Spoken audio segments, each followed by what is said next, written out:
It was an unusually cold evening in a quiet town nestled near the base of the mountains. The streets were half empty, and the few passers-by walked briskly, their breath visible in the crisp air. Amidst the rustle of winter coats and muffled steps, a young woman named Alina walked slowly, almost as if the weight of the world rested on her shoulders.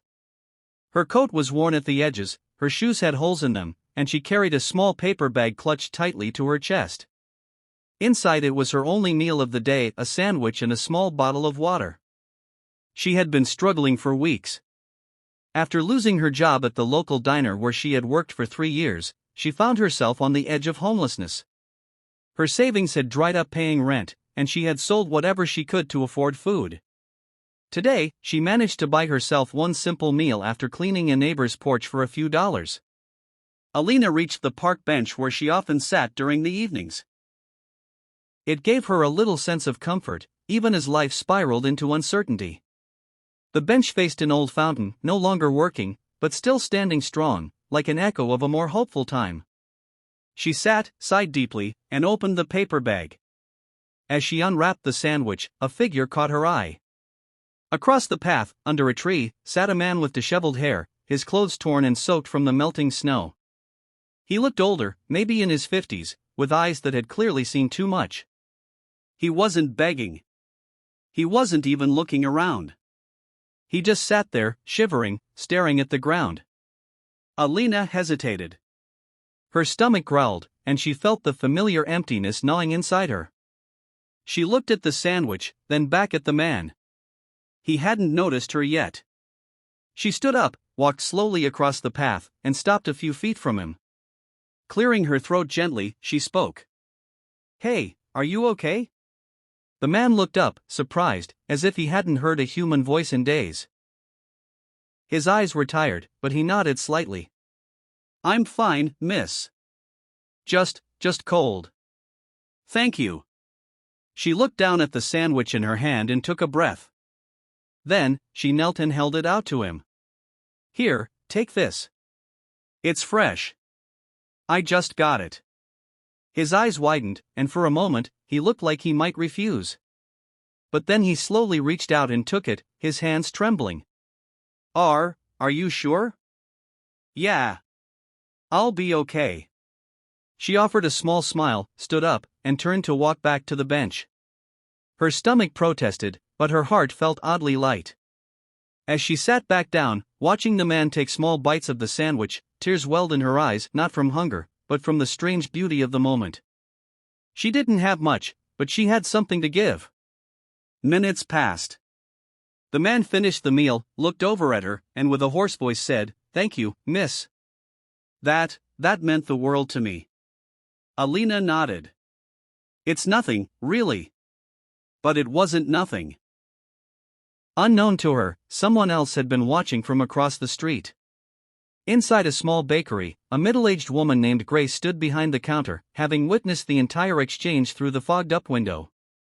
She had seen Alina walk by before, often in the same clothes, always alone. Something about the way she gave up her only food stirred something deep within Grace's heart. Grace wiped her hands, stepped out of the bakery, and approached Alina. The younger woman looked up, surprised to see a stranger walking toward her. "Hi there. I'm Grace. I run the bakery across the street." Alina stood up quickly, unsure of what to expect. I'm not bothering anyone, am I?" No, not at all. I just saw what you did. That was incredibly kind. Most people would have just walked past." Alina shrugged, her cheeks flushed with embarrassment. "He looked like he needed it more than I did." Grace paused for a moment, then asked softly, "Would you like a warm meal?" "On the house." Alina hesitated. She didn't want to be a burden. But the cold and hunger had taken their toll. I don't want to impose." "You're not.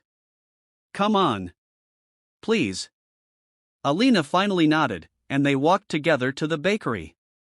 The warmth hit her like a wave, and the smell of freshly baked bread made her stomach ache with longing.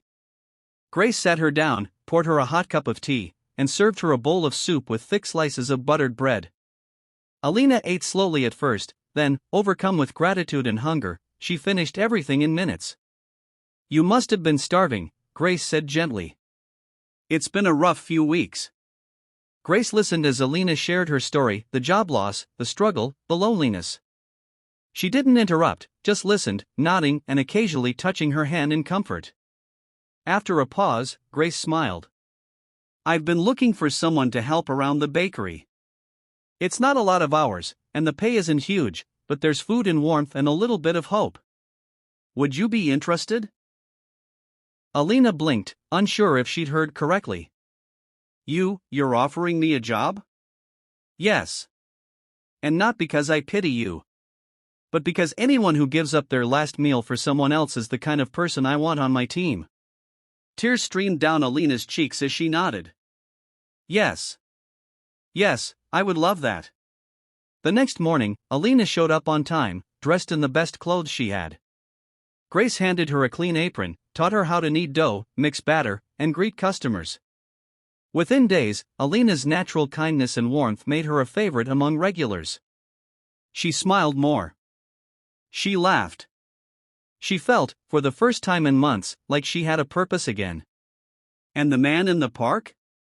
Grace packed an extra sandwich every day, and Alina took it to him after her shift.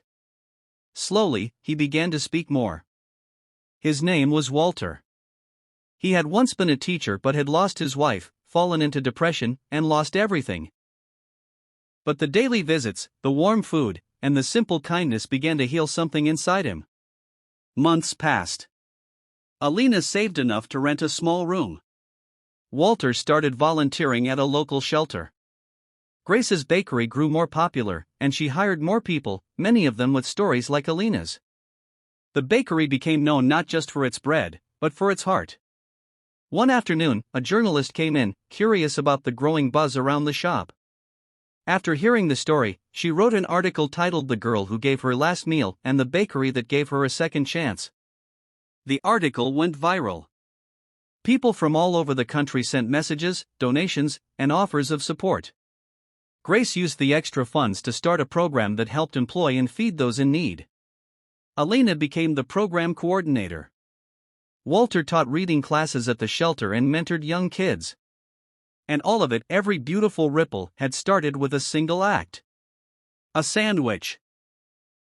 A shared moment of humanity on a cold winter night. Years later, when asked about that day, Alina would say, "I didn't think it would matter. I just saw someone who needed help. I didn't have much, but I had enough to share." I think we all do, if we're willing to look past our own pain for a moment. Kindness, after all, isn't about having a lot. It's about giving what you can when it matters most. She went on to speak at events, sharing her story, inspiring others to believe in the power of one act, one choice, one person. And every day, before she opened the bakery, she would sit on that same bench for a moment of silence. A reminder. A promise. That compassion, no matter how small, can change everything. So if you ever wonder whether your small gesture matters, remember Alina. Remember the sandwich. And know that even in the darkest hour, your light can guide someone home. Because when we choose kindness, we don't just change one life, we change the world. Thank you for watching. If this story touched your heart,